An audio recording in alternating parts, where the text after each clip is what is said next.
The Lattepanda Delta is one of the latest additions to the DFROBOT computer lineup.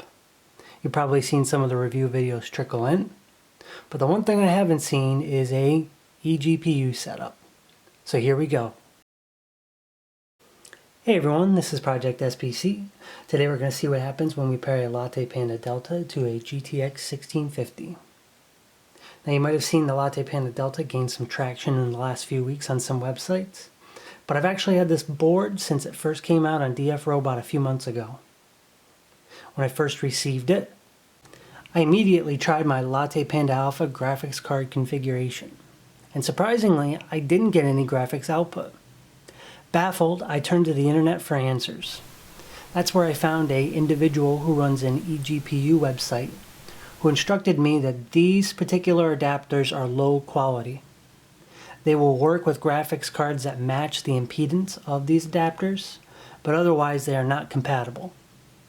So basically, I got lucky pairing the Lattepanda Alpha to the GTX 1650, and I didn't get lucky with the Delta. This particular individual instructed me to buy a ADT Link adapter. This is the ADT Link RG43 with an M.2 interface to the Lattepanda Delta and a 16-lane slot for the graphics card. And on the other side, we have a 4-pin power adapter. And so I ordered one of these from Amazon. It took a little over a month to arrive, and here are the results. You'll notice I am using my NVMe to USB adapter as my boot drive, so you can see how well that works with the Lattepanda Delta. I could have used an E-key adapter, which I do have, but I find that it is not as reliable as I would like it to be. And just about 22 seconds to boot up. So this is Doom 1080p 50% resolution with a Vulkan backend. In that wide angle shot, we were getting around 60 frames per second. Let's head into some action and see what kind of dips we get.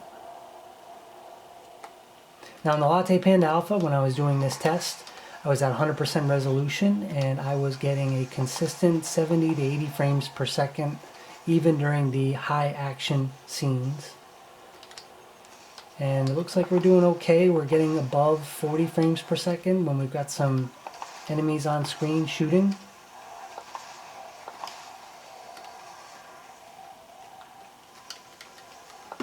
It certainly is playable, especially at 1080p.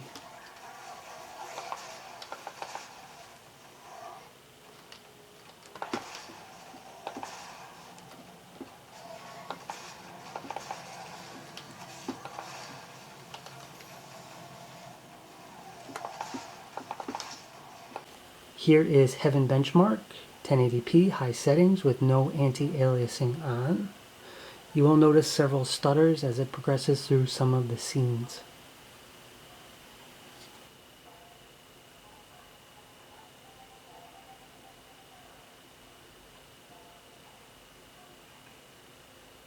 And here's the result, 64 frames a second with a score of 1633.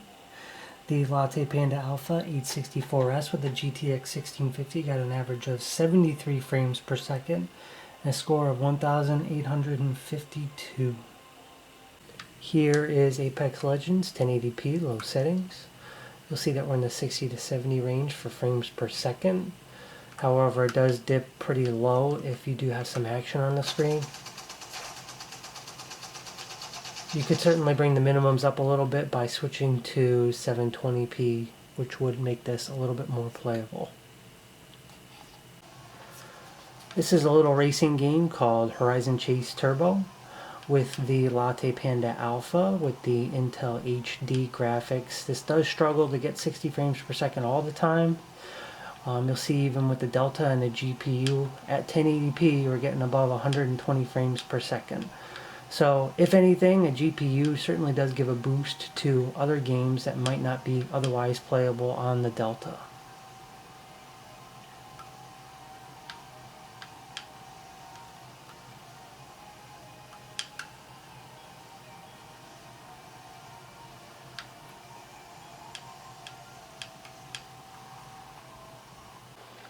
Here is Grand Theft Auto 5, 720p, low settings. I originally tried it at 1080p, but I kept getting unexpected errors. The 4 gigabytes of the Delta was not enough to keep up with this game. I did need to set my virtual memory to about 10 gigabytes before it would properly load. It needs to be set at 720p to avoid the really low frame dips that we'll see, especially in the upcoming scene.